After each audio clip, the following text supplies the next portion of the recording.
Hello and welcome to the Women's Soccer Show News in 10 segment, covering 2 weeks this week from the 22nd of March to the 4th of April. This is a brand new segment that will drop every Monday, usually when Helen doesn't forget to do it. It's a 10-minute or less segment with all the news and none of the opinions. Some weeks you'll get me, Helen, and sometimes you'll get our Californian girl, Sarah.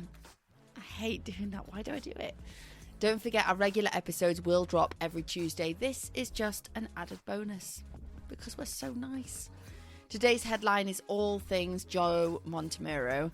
The Arsenal coach came forward with the news that this will be his final season as Arsenal women's head coach. Joe announced this on Wednesday, the 31st of March, that he would be stepping away after 3.5 years in charge of the club.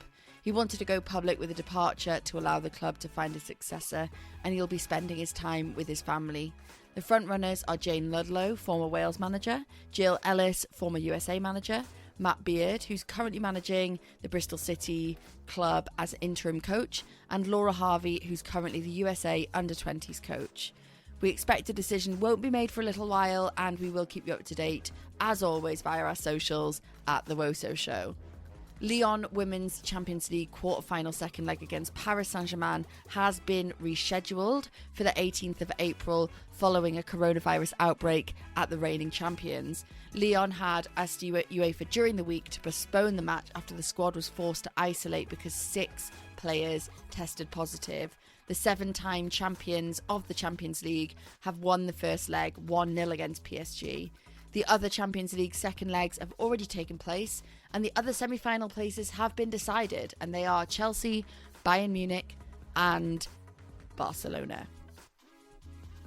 In strange news, a goose invaded the pitch during Brighton's 1-0 victory over Manchester United this week, and apparently some players from Manchester United were heard complaining that Brighton had 12 birds on the pitch. Just kidding, that's not real news. The goose pot's real, but the joke was really bad. In international news, Australia has announced that Stadium Australia will host the 2023 World Cup, while New Zealand's Eden Park will stage the opening game. The other 7 cities will be Adelaide, Brisbane, Dunedin, Hamilton, Melbourne, Perth and Wellington. The 2023 World Cup in Australia and New Zealand will be the first in the women's game to feature 32 teams, which is up from the current 24 teams. In league news, Leicester City have won the WSL Championship to become WSL League Champions for the 2020-21 season, and that will see them join us in the WSL next season. Leicester have won 15 and lost 1 game this season in total. This is the first time in the club's history that they'll be reaching the WSL, and we would like to congratulate Leicester City on that huge feat. In the WSL, the top of the table stays much the same, with Chelsea, Arsenal and Manchester City winning their games comfortably. Manchester United sunk to a 1-0 defeat against mid-table Brighton, and their chances of Champions League football is now slipping slowly away. West Ham also shocked Reading in a 5-0 win, which sees them catapult off the bottom of the table, with 2 games in hand on 11th place Bristol City, who sit just below them. And finally, in a funny story, this week, Brighouse versus Newcastle United women was drawn in the FA Cup.